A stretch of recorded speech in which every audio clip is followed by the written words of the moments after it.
योग दर्शन की 35वीं कक्षा। योग दर्शन के अंतर्गत प्रथम समाधिपाद चल रहा है और समाधिपाद के अंतर्गत हमने कल की कक्षा में 14वां सूत्र आरंभ किया था। पिछले कई सूत्रों को लेकर के कई लोगों के प्रश्न बन रहे होंगे, क्योंकि बड़ी व्यापक चर्चाएं हुई हैं और अभी प्रश्नोत्तर करने का अवसर मिला नहीं है, क्योंकि एक दो व्यवधान आ गए थे पिछले दिनों और फिर विषय थोड़ा ऐसा व्यापकता से चल रहा है। एक साथ बातें इस क्रम में आ रही हैं कि अभी पहले ये कंसेप्ट पूरा हो जाए, तो फिर उसके बाद प्रश्नोत्तरों को एक साथ सोमवार की कक्षा में कर लेंगे। बस ये 14वां सूत्र है, आज इसको हम पूरा कर लेते हैं। 14वां सूत्र किस बात को लेकर है? ये अभ्यास को लेकर के है। इससे पिछले सूत्र में अभ्यास होता क्या है उसको बताया था, लेकिन इस 14वें सूत्र में ये बताया है कि वो अभ्यास कैसा होना चाहिए और उस अभ्यास से लाभ क्या होता है। ये बातें इसमें बताई जाएंगी। बातें बहुत छोटी सी है दिखने में, इतना सा सूत्र है और इतना सा व्यास भाष्य है, लेकिन व्यापकता बहुत है। ऋषियों ने तो ऐसा समझिए दूध निकाल के दे दिया हमको, अब इसको मथना है। पहले तो दही बनानी है, फिर मथना है, मथने के बाद में मक्खन निकालना है, मक्खन निकालने के बाद में गर्म करके घी निकालना है।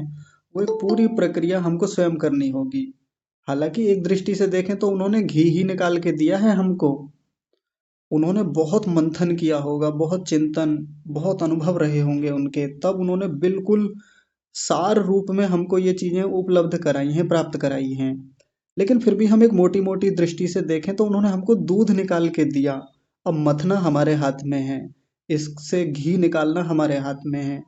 बहुत कुछ मिल जाता है मथने की प्रक्रिया में, मक्खन भी मिलता है, मट्ठा भी मिलता है, बाद में घी भी मिल जाता है। तो निकालते हैं, आइए थोड़ा मक्खन निकाल लेते हैं आज बढ़िया सा। तो सूत्र क्या कह रहा है? स तु दीर्घ काल नैरंतर्य सत्कारा सेवितः दृढ़ भूमि ही। कि वो जो अभ्यास होता है यदि उसको दीर्घ काल तक किया जाए, निरंतर किया जाए, सत्कार पूर्वक किया जाए, तो सत्कार पूर्वक उसका सेवन किया जाए। सेवितः का मतलब होता है सेवन करना, और सेवन करने का मतलब होता है धारण करना, उसका पालन करना, नियमित उसको आचरण में लेके आना, ये सेवन करना होता है। उससे होता क्या है? दृढ़ भूमि बनती है, मजबूत स्थितियां बनती हैं। और दृढ़ता कैसी होती है? मान लीजिए ऐसी दृढ़ भूमि बनती है जैसे कोई लोग यदि थोड़ा कृषि को समझते होंगे तो कृषि में बहुत प्रकार की मिट्टियां होती हैं। एक बालू मिट्टी होती है, बालू मिट्टी में यदि कोई फसल होती है, कोई बड़ा वृक्ष खड़ा होता है, तो संभावना होती है कि ज्यादा दिन उतना मजबूती से खड़ा नहीं रह पाएगा। लेकिन दोमट मिट्टी है, कोई और गहरी मिट्टी है, तो उस मिट्टी में कोई विशेषकर बड़ा पेड़ है, जैसे पीपल का या बरगद का वृक्ष है, उसकी दृढ़ भूमि होती है। गिरने को गिर सकता है भविष्य में, कभी कभी ऐसा हो सकता है कि बड़ा तेज तूफान आए उसको उड़ा के ले जाए, लेकिन आसानी से नहीं उड़ा सकता, इतनी दृढ़ता उसकी भूमि में बन जाती है वहां पे। वो दृढ़ भूमि हमको मन में बनानी है, अभ्यास के माध्यम से। बनेगी कैसे? तो उसके लिए हमको दीर्घ काल तक अभ्यास करना होता है, निरंतर करना होता है, सत्कार पूर्वक करना होता है। इसी बात को महर्षि व्यास जी ने बड़ी सरलता से खोला। देखिए, वो सेवितः शब्द को इनके सबके साथ लगाते हैं। दीर्घ काल सेवितो, निरंतरा सेवितः, सत्कारा सेवितः। कितना बढ़िया करके खोल दिया उन्होंने स्वयं ही। दीर्घ काल तक सेवन करना है, निरंतर सेवन करना है, और कैसे करना है? सत्कार पूर्वक सेवन करना है। अब देखिए, मैं आपके सामने दो उदाहरण रखता हूँ, सभी लोग उन उदाहरणों को बड़े ध्यान से समझेंगे और देखेंगे कि हमारे जीवन में हम किस प्रकार से अभ्यास कर रहे हैं। पहला उदाहरण, कक्षा में बहुत सारी माताएं हैं, तो मुझे नहीं पता स्वेटर कितने दिन में बनता है, माताएं बड़े अच्छे से जानती होंगी। लेकिन मोटा मोटा हम एक उदाहरण लेके चलें, एक आइडिया बना के चलें कि मान लीजिए एक स्वेटर को बनने में 20 घंटे लगते हैं कुल मिलाकर। 20 घंटे में यदि वो लगातार बैठे एक जगह और निरंतर बनाए, तो वो 20 घंटे में एक स्वेटर को बना सकती हैं एक माता, कोई एक स्त्री। अब एक व्यक्ति ने सोचा जी स्वेटर बनाना ही तो है, कोई जरूरी थोड़ी है कि एक दिन के 20 घंटे ही निकाले जाएं। एक घंटे, एक महीने में 1 घंटा निकाल लूंगी मैं आराम से। जनवरी से शुरू किया, 1 घंटा जनवरी में निकाल लिया, 1 घंटा फरवरी में निकाला, 1 घंटा मार्च में निकाला, ऐसे कर करके उन्होंने निकाला। साल पूरा हो गया। अभी जो घंटे बचे हुए हैं फिर अगले साल से फिर शुरू किए। कुल मिला के 20 घंटे उन्होंने पूरे कर लिए। 2 साल से पहले पहले उन्होंने निपटा लिया। तो इसमें उन्होंने क्या किया? दीर्घकाल तक काम किया, निरंतर किया, सत्कार पूर्वक किया। सत्कार मतलब पूरा तन्मयता से किया, पूरा रुचि पूर्वक, अच्छे से मजे में किया। सत्कार का मतलब होता है जब व्यक्ति श्रद्धा पूर्वक करता है, रुचि से करता है, इंटरेस्ट के साथ करता है, वो सत्कार कहा जाता है। अब देखिए, जिसको केवल 20 घंटे में बना सकते थे, 20 ही घंटे में बनाया है अभी भी। पर वो एक एक घंटा कब लिया है? 1 महीने में 1 घंटा लिया, और 20 महीनों में स्वेटर बन के तैयार हो गया। अब कहने को ये माता जी कह सकती हैं, मैंने दीर्घकाल में बनाया है, बहुत टाइम लगा इसको बनाने में, वैसे ही थोड़ी आसानी से नहीं बना ये। और फिर कह रही हैं कि निरंतर बनाया है, कोई गैप नहीं दिया मैंने। अगर गैप तो तब होता कि भाई जनवरी में बनाया, फिर उसके बाद में सीधा जुलाई में जाके उठाया फिर स्वेटर को। तो एक तो वो तरीका है। तो वो तो कह रही है जी नहीं, मैंने तो निरंतर बनाया है, सत्कार पूर्वक बनाया है, इसमें गैप कहीं आने नहीं दिया। तो सुनने वाले को ये लगेगा हाँ जी, ये तो बड़ी इन्होंने दृढ़ भूमि बना ली, स्वेटर बन गया इनका बढ़िया से। अब एक दूसरा उदाहरण समझते हैं। इस उदाहरण पे फिर से आएंगे, ये बस इतना ही उदाहरण रखना था, इसको जोड़ेंगे विषय के साथ। अभी एक दूसरा उदाहरण लेंगे। मान लीजिए एक किसान है, उसका जो खेत है काफी बड़ा खेत है, और उसको भी मान लीजिए 20 घंटे लगेंगे अपने खेत को साफ करने में। खरपतवार जमे हुए हैं बहुत सारे। अब उसको लगता है कि मैं 20 घंटे यदि मुझको लगातार मिल जाए ना, तो मैं इस खेत के पूरे खरपतवारों को साफ कर दूंगा 20 घंटे मात्र में। लेकिन वो भी यही काम करता है जो स्वेटर वाली माता जी ने किया था। क्या करता है? जनवरी में उसने निराई गुड़ाई शुरू की, पहले दिन खुरपा लेके पहुंचा, और 1 घंटा काम किया, घर आ गया। फिर फरवरी में गया, 1 घंटा फिर फरवरी में काम किया, आ गया। मार्च में फिर गया उसी खेत में, और आगे का काम फिर निपटाया। ऐसे करके उसने 20 महीने लगा दिए, या कहे कि 20 घंटे लगा दिए। अब कहने को वो भी ये कहेगा, मैंने ऐसे ही थोड़ी किया है काम, दीर्घ काल लगा है मुझको करने में। 20 घंटे लगाए मैंने, 20 महीने लग गए इस पूरी प्रक्रिया में। निरंतर किया है, कोई गैप नहीं दिया है, और पूरे मजे में किया है, उत्साह से किया है, सत्कार पूर्वक किया है। दो उदाहरण आपके सामने रखे। पहले उदाहरण में जब व्यक्ति किसी काम को कर रहा है, उसमें जितना काम किया उतना काम सच में संपन्न हो जाता है।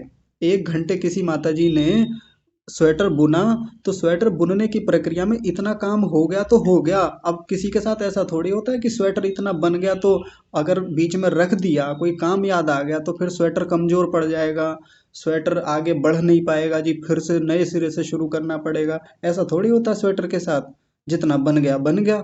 अब जब आगे से उठाएंगे तो उस वहीं से शुरू करेंगे जहां से छोड़ा था। वो सलाई हाथ में लेके घुमाती रहती है ना, वहीं से शुरू करेंगी, और उतना ही समय लगना है वास्तव में। लेकिन जो किसान वाला उदाहरण लिया, इस प्रक्रिया में हम देखेंगे कि यदि व्यक्ति ने 1 महीने में 1 घंटा निकाला, कहने को कह रहा है कि देखिए मैंने नियमित काम किया और दीर्घ काल तक किया। लेकिन इस पूरी प्रक्रिया में एक गंभीर बात यह है कि जैसे 1 महीने में 1 घंटे का समय निकाला, और दूसरे महीने में जब वो फिर से खेत में गया, तो जहां निराई गुड़ाई की थी वहां फिर से खरपतवार जम के आ जाता है। तीसरे महीने में फिर गया तो पीछे के खरपतवार और बड़े हो जाते हैं।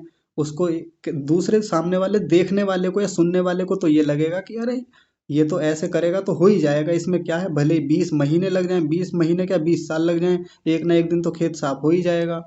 पूरा 1 घंटा ना दे के आधा घंटा हर महीने दे लीजिए, एक ना एक दिन तो साफ ही हो जाएगा। लेकिन ये बात तो किसान जानता है ना, कि ऐसे कैसे साफ हो जाएगा। भाई आगे सफाई हो रही है, वो अच्छी बात है, आगे के खरपतवार निकाले जा रहे हैं, लेकिन पीछे से भी तो खरपतवार जम रहे हैं, उसको भी तो रोकना होता है। निरंतरता का बस इतना सा मतलब होता है, सत्कार का इतना मतलब होता है, और दीर्घकाल का इतना मतलब होता है कि जिस समय हम अभ्यास कर रहे हैं प्रशांत वाहिता के लिए, प्रशांत वाहिता आई थी ना चित्त की वो स्थिति जब वृत्तियां हट रही हैं हमारे भीतर से। और कौन सी वृत्तियां? राजसिक वृत्तियां, तामसिक वृत्तियां। इन्हीं को रोक देना प्रशांत वाहिता कहलाता है। लगातार सात्विक वृत्तियां बनी हुई हैं, लगातार व्यक्ति सत्वगुणी प्रवृत्तियों से युक्त हो रहा है, ये होती है प्रशांत वाहिता। दीर्घ काल तक अभ्यास करना होता है। एक व्यक्ति ने अभ्यास शुरू किया, अब कुछ दिन हुए थे, कुछ महीने, कुछ साल हुए। एक होता है कि व्यक्ति टूटने लगता है, जी नहीं मजा ही नहीं आ रहा है, अच्छा ही नहीं लगता मुझे, इतने सालों से तो करता आ रहा हूँ, कोई परिणाम दिख भी नहीं कर रहा है, दिखता ही नहीं है, तो फिर हट जाता है। तो हमको ये समझना चाहिए समय तो लगता है, कितना लगता है वो आगे की स्थितियों पर निर्भर करेगा, लेकिन पहली बात हम अपने मन में ये बिठा के रखें, भाई समय तो लंबा लगेगा इस पूरी प्रक्रिया में, कोई एक दो दिन में स्थिति नहीं बनती है। कोई सोचे कि किसी एक घटना को देख करके हमारे भीतर वैराग्य उत्पन्न हो जाएगा, या भगवान जी कहीं ऊपर से आ जाएंगे, दर्शन दे देंगे और हमारी दृढ़ भूमि बन जाएगी, या कोई हाथ रख देगा, कोई वरदान दे देगा, कोई भभूति चटा देगा, या कोई बस ऐसे ही आके कहीं से कर देगा। ऐसे तो नहीं होने वाला कि एक झटके में कुछ हो जाएगा, एक पल भर में कुछ हमारा कल्याण हो जाएगा। दीर्घ काल लगता है, समय लगेगा, पहली बात हो गई। लेकिन समय भी दीर्घ काल लगेगा तो ऐसे थोड़ी है कि लगे रहेंगे जन्मों जन्मों जन्मों जन्मों, कितने जन्म ऐसे निकल गए और आगे भी कितने और लगने वाले हैं। वहां कहा फिर निरंतरता से हमको लगना होगा। और निरंतरता का मतलब वो वाला निरंतरता नहीं है जैसी इसने निरंतरता की थी, इस किसान ने, कि कर तो रहा है लेकिन पीछे से खरपतवार फिर जम रहे हैं। तो हम इसको थोड़ा ध्यानपूर्वक समझेंगे कि किसान से गलती ये हो रही थी कि आगे सफाई तो वो प्रतिदिन कर रहा है, लेकिन पीछे से उगने वाले खरपतवारों पर उसका ध्यान उतना नहीं है। आगे आगे तो साफ करता रहा, लेकिन पीछे से फिर खेत में खरपतवार उत्पन्न हो गए। वही स्थिति हमारे साथ भी हो रही होती है। हम आगे तो अभ्यास खूब कर रहे हैं लगातार, कि जी देखो मैं इतने दिन से उपासना कर तो रहा हूँ, इतने दिन से मेरी तैयारियां निरंतर चल रही हैं, नियमित रूप से मैं उपासना करता हूँ, नियमित रूप से मैं ये कर रहा हूँ, लेकिन कहीं पीछे से तो खरपतवार नहीं जम रहे हैं।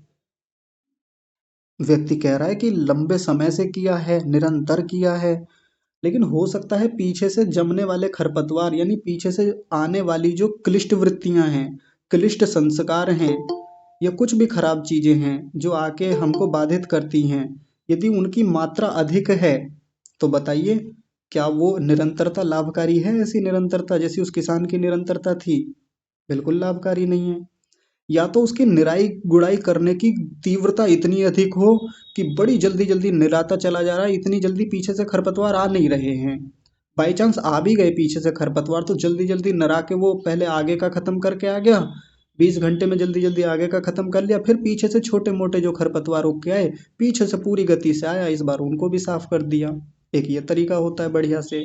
ये कहेंगे कि हाँ दीर्घ काल तक किया, निरंतर किया, सत्कार पूर्वक किया और दृढ़ भूमि बनी अच्छे से, पूरे बढ़िया से खेत की सफाई कर दी। वही काम हमको भी करना होता है।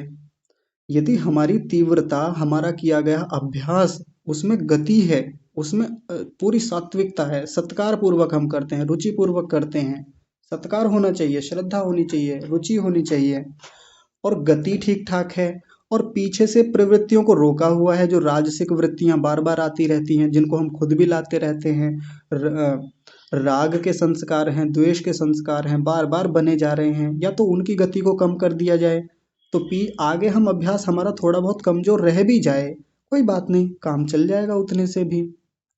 लेकिन हमको क्या करना होता है, हमको अपना वेग बढ़ाना होता है, अभ्यास तेज करना होता है, मजबूत करना होता है, और साथ में पीछे से जो खरपतवार जम रहे हैं हमारे भीतर, पीछे से जो कमजोरियां आ रही हैं, उनको भी ठंडा करना होता है, उनको भी धीमा करना होता है, उनकी भी गति को न्यून करना होता है। ये बताना चाह रहा है सूत्र हमको। अब देखिए आगे और कुछ गहरी बातें बताई हैं कि ये जो सत्कार होता है, ये कैसा होना चाहिए जिससे कि दृढ़ भूमि बने। तो उसके लिए आगे एक और पंक्ति पढ़ रहे हैं, कह रहे हैं, तपसा ब्रह्मचर्येण विद्यया श्रद्धया च संपादितः सत्कारवान दृढ़ भूमि भवति। दृढ़ भूमि कब होती है, यानी वो सत्कार जो होता है वो कब दृढ़ भूमि वाला बनता है? तो देखिए उस सत्कार को ही समझा रहे हैं आगे। उस सत्कार से मतलब उस सत्कार को करने के लिए क्या क्या चाहिए, तो पहला बताया तपसा, तपसा, तप पूर्वक करना होता है हमको कोई भी काम। जो अभ्यास हम कर रहे हैं वो तप पूर्वक करें। जैसे उदाहरणों से लेके चलते हैं। जब कोई व्यक्ति किसी खेत की सफाई कर रहा है, खरपतवार हटा रहा है, घर की सफाई कर रहा है, कोई भी चीज है, उस पूरी प्रक्रिया में तप तो होता ही है। ऐसे बैठे बैठे फूंक मारने से घर साफ नहीं होते, या केवल बैठे मेड़ पर बैठ गए खेत की जाके और सोच रहे हैं कि साफ हो जाए साफ हो जाए, ऐसे थोड़ी खेत साफ होता है। उसके लिए तप लगता है।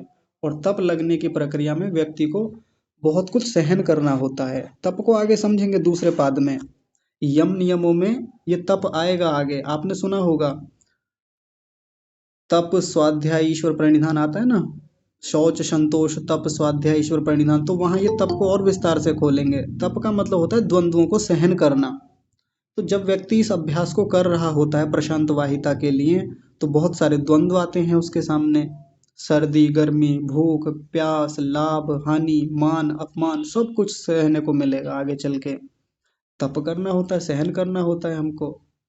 अब व्यक्ति प्रतिकूलताओं को तो कई बार सहने के लिए तैयार रहता है। जैसे भूख लगेगी, हाँ सहन कर लिया जी कोई बात नहीं, प्यास लगी सहन कर लिया, अपमान मिला सहन कर लिया, हानि हुई सहन कर लिया। लेकिन हम इन शब्दों को देखें ध्यान से। भूख प्यास, मान अपमान। तो मान अपमान में एक तो है अपमान, अपमान को तो सहन करने की बात समझ में आती है। अब कोई सोचेगा जी मान को भी क्यों सहन करें, मान तो बढ़िया चीज है। मान यानी प्रसिद्धि, किसी को नाम मिलता है, किसी की कीर्ति बढ़ती है, तो इसको भी सहन करना होता है। या लाभ हानि कहा, हानि को तो सहन कर लेते हैं, हानि को तो व्यक्ति झेल जाता है एक बार को, कि ये बात तो समझ में आती है। लेकिन लाभ भी सहन करना होता है क्या? तो हाँ, ये चीजें भी सहन की जाती हैं। जैसे उदाहरण से समझते हैं। एक व्यक्ति निरंतर अध्यात्म मार्ग में अभ्यास कर रहा है, आगे प्रयासरत है। अब देखिए अपमान हो रहा है, बहुत स्थानों से अपमान झेलने को मिलते ही है उस व्यक्ति को। बाबा जी बन गया है, देखिए समाज से बिल्कुल ही अलग चल रहा है ये व्यक्ति। या और भी बहुत प्रकार की गालियां मिलती हैं, बहुत प्रकार की भर्त्सनाएं मिलती हैं, निंदाएं ताने, ये सब कुछ सुनने को मिलता है। ये सहन करना होता है। लेकिन केवल अपमान ही थोड़ी मिलता है ऐसे व्यक्ति को, मान भी मिलता है। तो अपमान को झेल गया व्यक्ति वो तो बढ़िया है, लेकिन मान को झेलना, मान को सहन करना, ये बड़ी बात है। योगी जी बड़े शानदार हैं, योगी जी का तेज देखिए कितना अच्छा है, योगी जी देखिए कितने सुंदर दिख रहे हैं, ये सामने वाले साधक देखिए कितने प्यारे हैं। अरे आप तो बड़े योग्य हैं, आप तो बड़े साधक हैं, आप तो ऐसे लग रहे हैं जी, आप तो देव तुल्य दिख रहे हैं, आपकी वाणी में कितनी मधुरता है। ये क्या है? मान है, इसको भी सहन करना होता है। और अपमान सहन करने से ज्यादा मुश्किल तो मान को सहन करना होता है। क्योंकि अपमान सहन करने में तो व्यक्ति को एक कड़वाहट जैसी दिखती है, तो व्यक्ति हटाना चाहता है उसको, उसके प्रति द्वेष बन जाता है। लेकिन क्या कभी आपने किसी को देखा है जो मान को भी हटाना चाहता हो? नहीं, मुझे ये सम्मान नहीं चाहिए।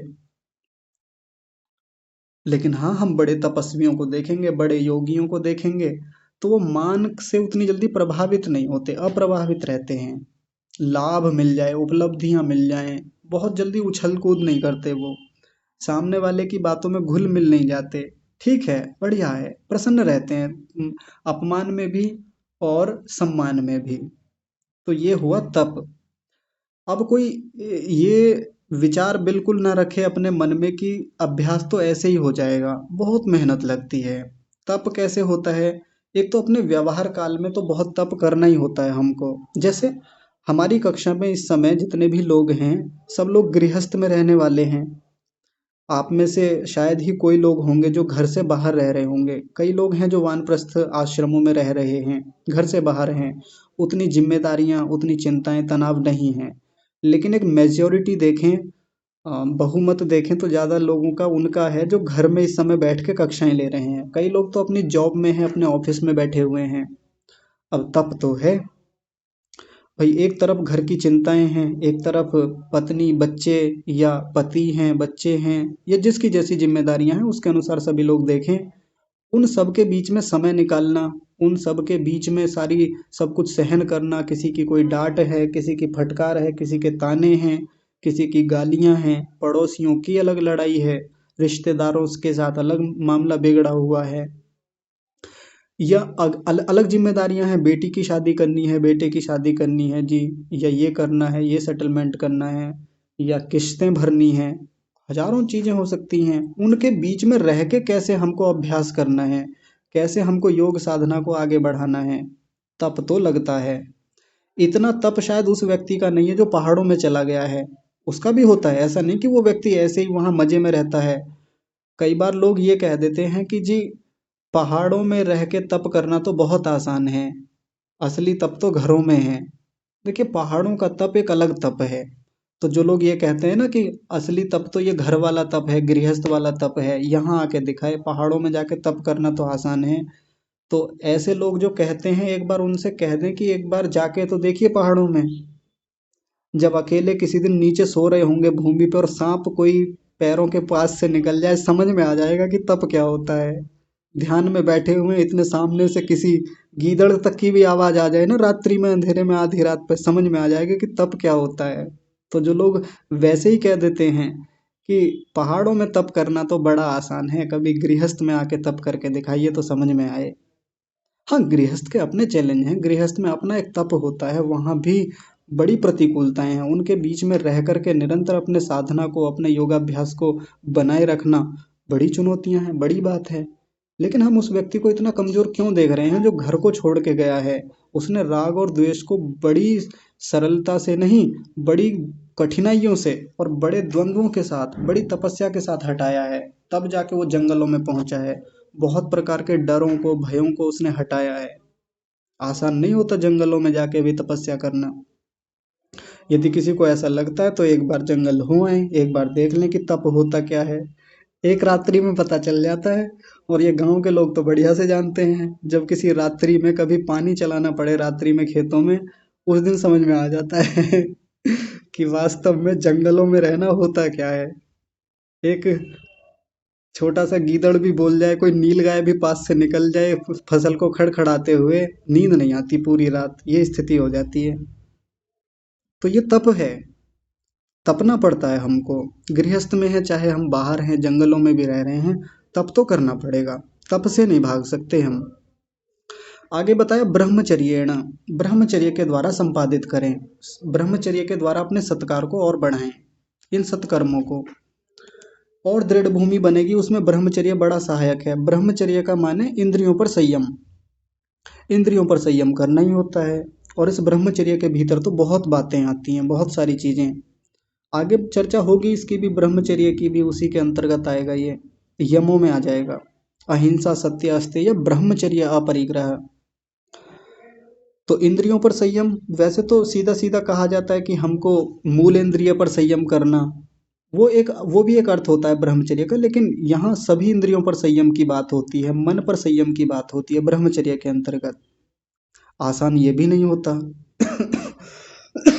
एक व्यक्ति घर छोड़ के चला गया, अब जैसे किसी आश्रम में पहुंचा, किसी गुरुकुल में पहुंचा, या कहीं कोई साधना स्थली है वहां पहुंचा, वहां जा कर के जब पहली बार घर छोड़ा है, अब घर में क्या है, बहुत सारी अनुकूलताएं हैं। जैसा भोजन एक बार आदेश कर दिया, पत्नी ने वैसा ही बना दिया, माँ या बहन है कोई, उन्होंने बना दिया। जब पहली बार आश्रम में पहुंचे, अब वहां जब पहले दिन बिना नमक मिर्च का भोजन मिला, सीधा सीधा उबाल के दे दिया किसी सब्जी को, या रूखा एकदम भोजन है, किसी भी प्रकार मिल सकता है, सबको आवश्यक थोड़ी है कि एक जैसा वहां जाके घर जैसा भोजन मिल जाए। संयम नहीं है। जिह्वा नाम की इंद्रिय पे घर तो छोड़ दिया, बहुत सारी चीजें छोड़ दी हैं, लेकिन ये वाला ब्रह्मचर्य नहीं है जिह्वा वाला। ना जी, ये मुझे कैसा भोजन दे दिया, मैं नहीं करूंगा ये, मैं ऐसे थोड़ी आया हूँ यहाँ पे। अरे कुछ तो कम से कम सात्विक भोजन हो, कुछ तो कम से कम स्वाद हो, इसमें इसमें स्वाद ही नहीं है तो व्यक्ति का कम से कम अपनी एक इंद्रिय पर, इस पर तो संयम हो, इस पे संयम नहीं है। एक तो इस प्रकार से संयम हो गया, एक होता है वाणी पे संयम। बहुत सारे लोगों को देखेंगे कि खूब ऊंची स्थितियां प्राप्त कर ली हैं, खूब शास्त्रों को भी पढ़ा है, वाणी में संयम नहीं है, वाणी में मधुरता ही नहीं है। थोड़ा सा गुस्सा आया तो मुंह से धे गाली या कुछ भी अभद्र भाषण करते हैं। ये ब्रह्मचर्य की हानि है ये।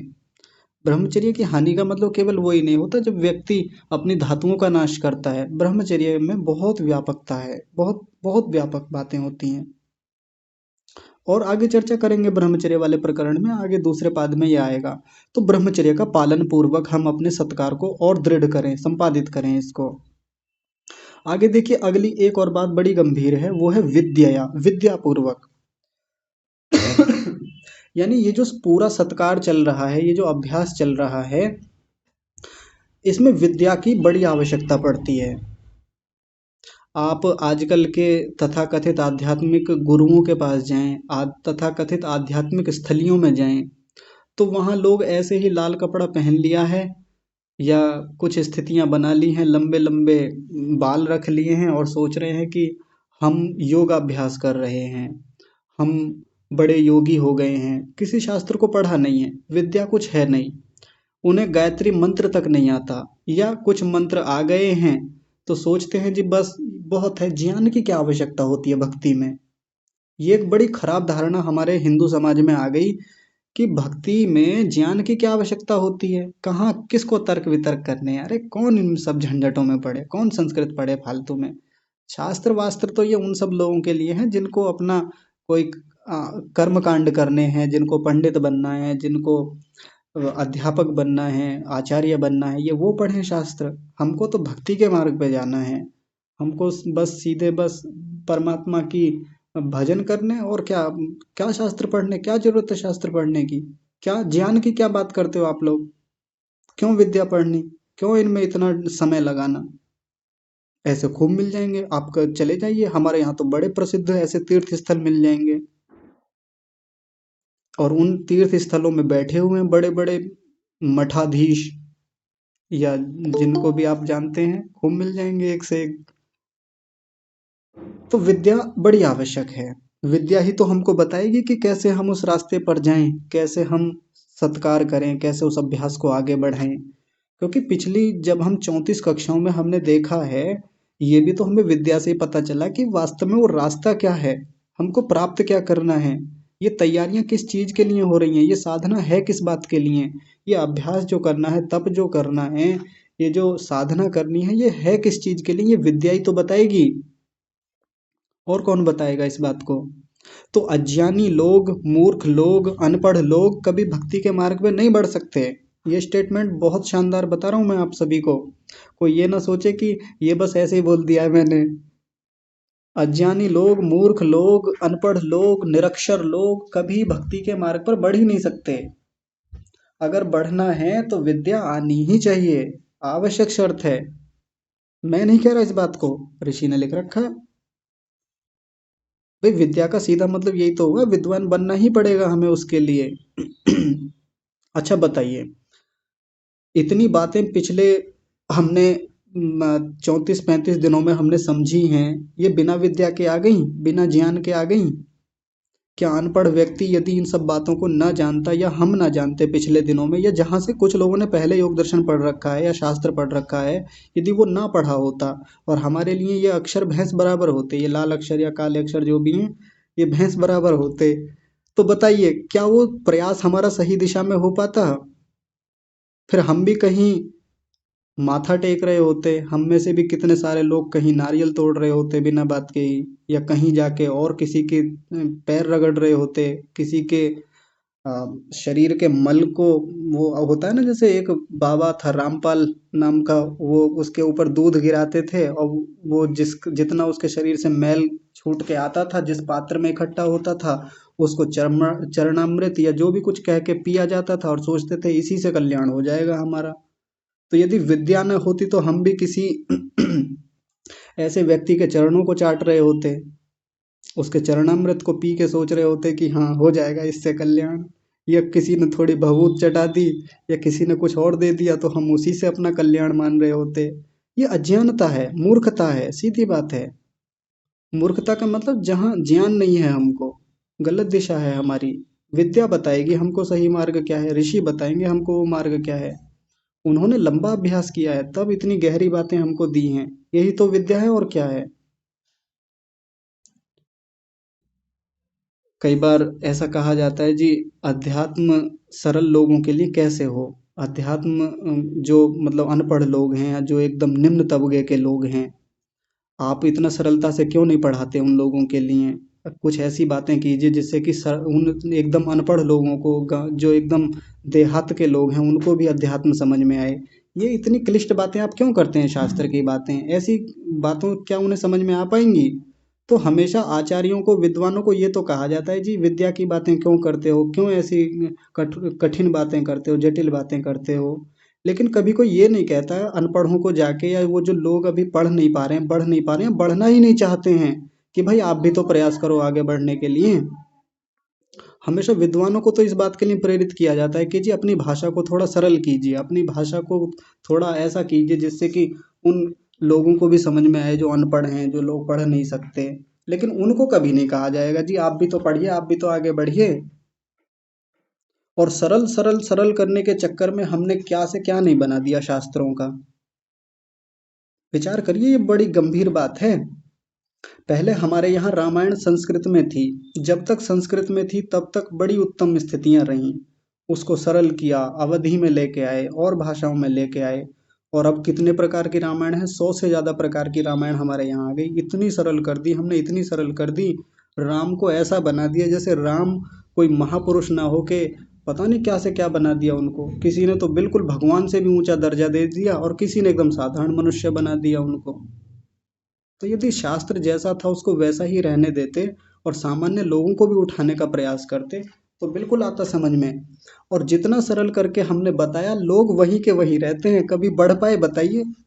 ये बहुत गति हो पाई हो हमारे समाज की कभी, जिन लोगों ने सरल करने का प्रयास किया? भक्ति को घर घर ले गए जी, उन्होंने इतना सरल कर दिया भक्ति को। संस्कृत को हटा ही दिया उन्होंने। चाहते तो संस्कृत में अपने ग्रंथ लिख सकते थे, जैसे तुलसीदास जी के लिए कहा जाता है कि तुलसीदास जी भी चाहते तो रामचरितमानस को संस्कृत में लिख सकते थे, लेकिन उन्होंने अवधी में लिखा। लेकिन देखिए उसका परिणाम कैसा आया। क्या वास्तव में लोगों का स्तर बढ़ा? शास्त्र पढ़ने के लिए, विद्या पढ़ने के लिए क्या वास्तव में लोग उस शास्त्र की ओर जाते दिखते हैं? सरल किया जाता है, मैं उस सरलता का कभी विरोधी नहीं हूँ। विद्या को कभी भी उतना कि जटिलता से ही पढ़ाया जाए, बिल्कुल ऐसी भाषा में कि किसी को पल्ले ही ना पड़े जी, उसी स्तर के व्यक्ति आके पढ़ें। देखना होता है, हमको सरल करना ही होता है। लेकिन जो नीचे के लोग हैं, जिनकी अभी उतनी स्थितियां नहीं है, वो भी तो यत्न करें, वो भी तो तप करें इसके लिए आगे। तो विद्या तो आनी ही चाहिए, आवश्यक शर्त है, बार बार कहा जा रहा है। और आगे भी आएगा, ये बात आगे आएगी। स्वाध्याय नाम का एक प्रकरण आएगा आगे, यम नियमों में, और वहाँ स्वाध्याय एक आवश्यक शर्त है योग मार्ग में। तो कितने सारे, जैसे एक बार की बात है कि एक बार हमारे घर पे कुछ लोग आए मांगने के लिए, जैसे आते रहते हैं। तो उन्होंने कहा जी हम जोगी हैं, जोगी। योगी नहीं, जोगी। आप कहाँ से हैं जी? राजस्थान से आए हैं। अच्छा जोगी हैं आप तो?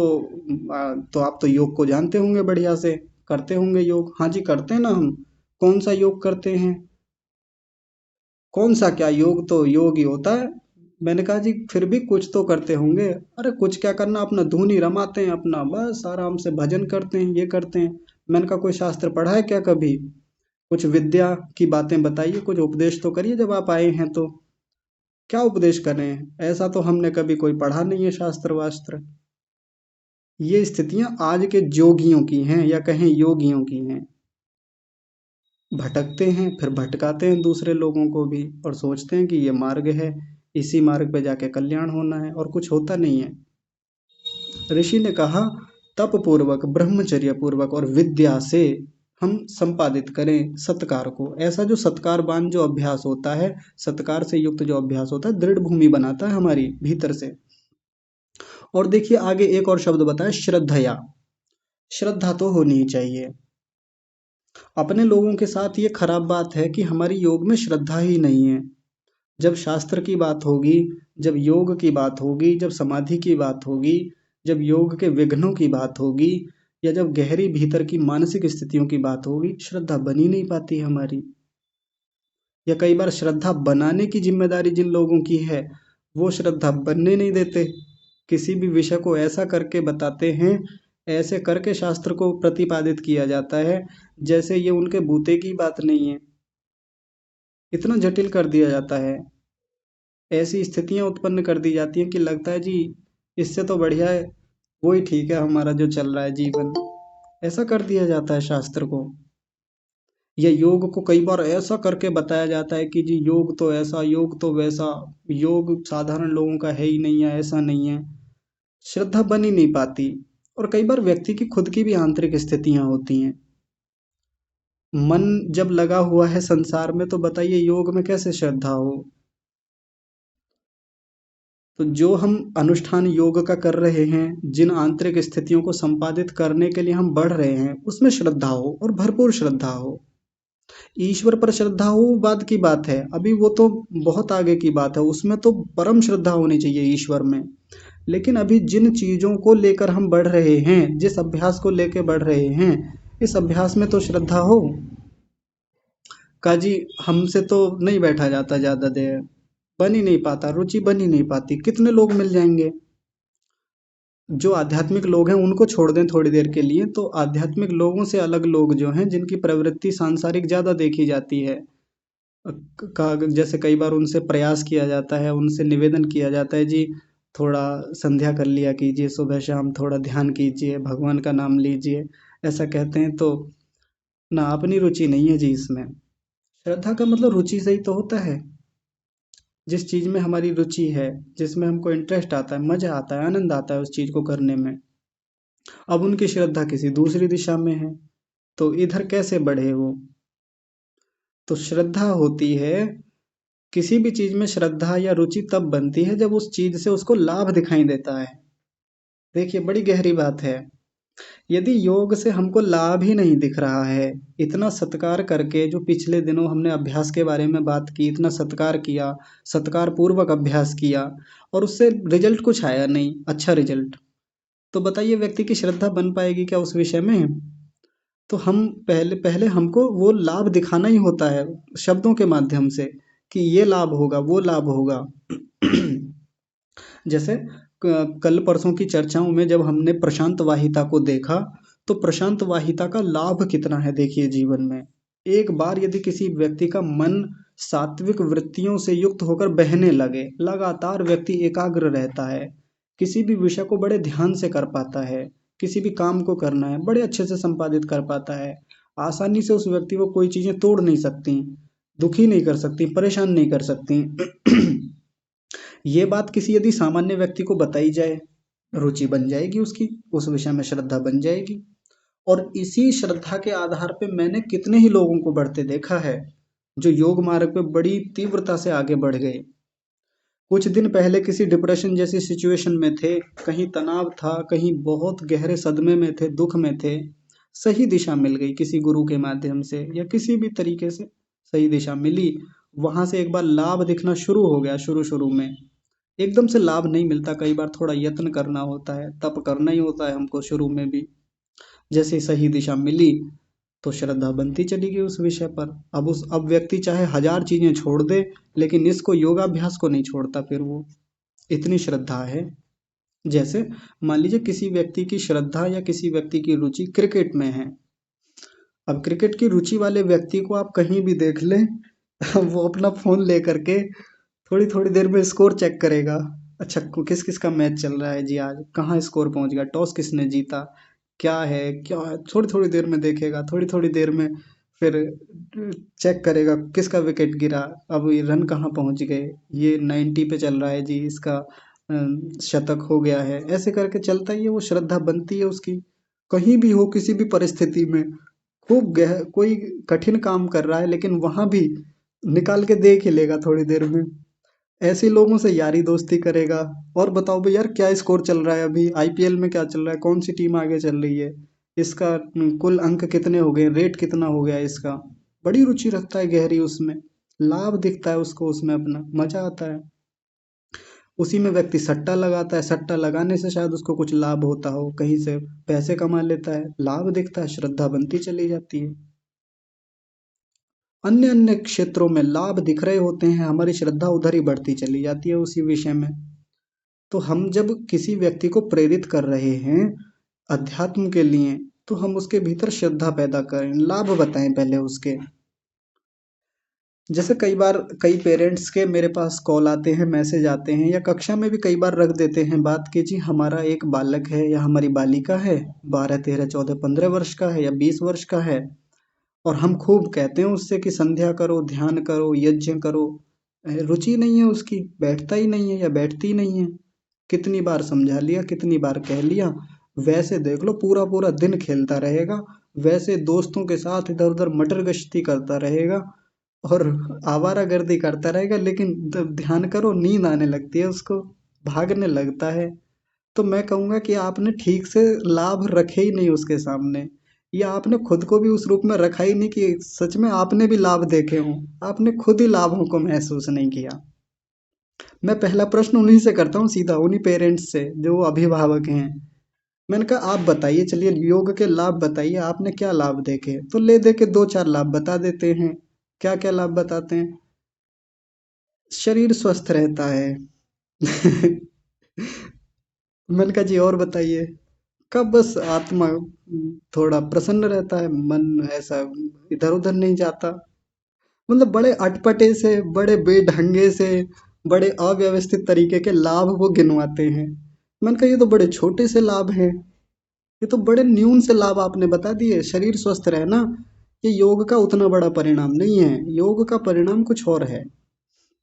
योग से कुछ और बड़ी चीजें हासिल होनी है, वो बताइए। वो आपने कोई अचीवमेंट अभी तक लिया हो इनसे तो फिर मुझे बताइए, या कुछ मुझे बताइए थोड़ा योग के बारे में। आज तक आपने कितना जाना है योग को, उपासना को कितना गहराई तक देख पाए हैं? मैं पूछता हूँ धारणा को जानते हैं आप? धारणा क्या होती है? यम नियम आसन प्राणायाम प्रत्याहार धारणा, ये वाली जो धारणा होती है, मैंने कहा प्रत्याहार को समझ पाए थोड़ा बहुत अभी तक? समाधि को कितना देखा है अभी तक आपने? समाधि के बारे में क्या जानते हैं?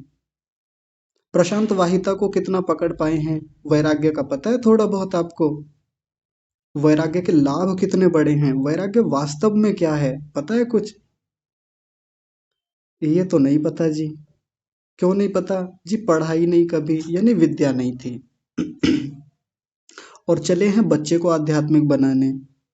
मैं कहता हूँ पहले स्वयं पर काम कीजिए। पहले स्वयं तो वो अचीवमेंट हो, पहले स्वयं तो वो लाभ अर्जित कर ले, तभी तो सामने वाले पे प्रभाव जाता है। सामने वाला हमारी बात को क्यों मानेगा? जब हमारे पास एक उपलब्धि हो और वो हमको देखेगा कि हाँ जी, ये भैया, ये पिताजी, ये माताजी या ये दीदी जो भी हैं, बहुत खुश रहते हैं, बड़े मस्त रहते हैं एकदम, कोई चीज़ इनको इतनी जल्दी प्रभावित नहीं करती। कितना शांत मन है इनका, कितनी उत्तम रीति से बात करने की शैली है, वाणी कितनी सात्विक है, जीवन में ज्ञान कितना है इनको। वो सब कहने से बातें नहीं आती, वो तो व्यवहार को देख के बालक धीरे धीरे समझने लगते हैं, उनकी प्रवृत्ति बनने लगती है। हाँ, शुरू में टोका जाता है बच्चों को, थोड़ा बिठाया जाता है, हल्का सा कठोर भी हुआ जाता है, लेकिन हम बलपूर्वक उनको बिठा लेंगे नहीं हो सकता। श्रद्धा बनानी होती है। लेकिन श्रद्धा आती है लाभों से। लाभ हम पहले अपने जीवन में देखें, फिर दूसरों को दिखाएं, बड़ी जल्दी गति बनती है, फिर लोगों की दृढ़ स्थितियां बनती हैं। बस एक अंतिम बात रह गई है और इसको खत्म, इसको करते हैं, फिर विषय पूरा हो जाएगा। व्युत्थान संस्कारेण द्राग इति एव अनभिभूत विषय इति अर्थः। व्युत्थान के जो संस्कार हैं उनसे, द्राग माने शीघ्रता से, ये जो दृढ़ भूमि बनी है, ये दृढ़ भूमि व्युत्थान के संस्कारों से शीघ्रता से अनभिभूत नहीं होती।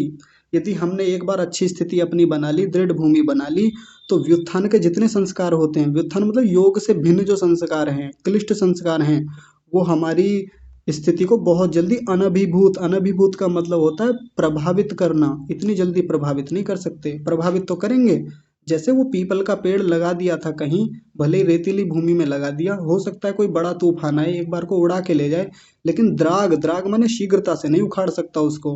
उखड़ने को कभी उखड़ जाए आगे 100 50 साल में कभी, लेकिन आसानी से नहीं उखाड़ सकता, इतनी दृढ़ भूमि बन जाती है। यदि हमने इस प्रकार से अपने अभ्यास को मजबूत बनाया हुआ है, देखिए ऐसा नहीं कि व्युत्थान के संस्कारों से ऐसा व्यक्ति जिसने दृढ़ भूमि बनाई है वो कभी गिरेगा ही नहीं, उसका पतन ही नहीं होगा, अनभिभूत होगा ही नहीं। अनभिभूत का मतलब होता है प्रभावित न होना, कि वो कभी प्रभावित होगा ही नहीं, उस पर कोई फर्क पड़ेगा ही नहीं किसी चीज का। इतनी दृढ़ भूमि बना ली है, पड़ता है फर्क कई बार, कई बार इतनी प्रतिकूल चीज़ें आ जाती हैं, बाहर से विषय आते ही रहते हैं, लेकिन आसानी से नहीं तोड़ेंगे उसको। द्राग का मतलब इतनी शीघ्रता से, तत्परता से उसको परेशान नहीं करेंगे। बाहर से कोई राग का विषय आया, किसी ने उसको प्रभावित करने की कोशिश की, कोई द्वेष, कोई गुस्सा दिलाना चाहता है या कोई किसी भी प्रकार से प्रभावित करना चाहता है, तो वो व्युत्थान के संस्कार जो होंगे, भले ही भीतर हैं वो व्युत्थान के संस्कार या बाहर से व्युत्थान की वृत्तियां आ रही हैं, आसानी से नहीं तोड़ेंगे इस व्यक्ति को। ये है अभ्यास का फल। तो आज का विषय इतना ही रखते हैं। ये पूरा हो गया 14वां सूत्र। आप लोग खूब इनका अभ्यास कीजिए, पिछली चीज़ों का जितनी बातें यहाँ हुई हैं। रविवार में कल को आप खूब चिंतन कीजिएगा, विचार कीजिएगा, एक बार पूरे विषय की पुनरावृत्ति कीजिएगा और सोमवार की कक्षा में हम लोग यहीं मिलेंगे आपके प्रश्नोत्तरों के साथ। आज की कक्षा को यहीं विराम। आप सभी को सादर प्रणाम।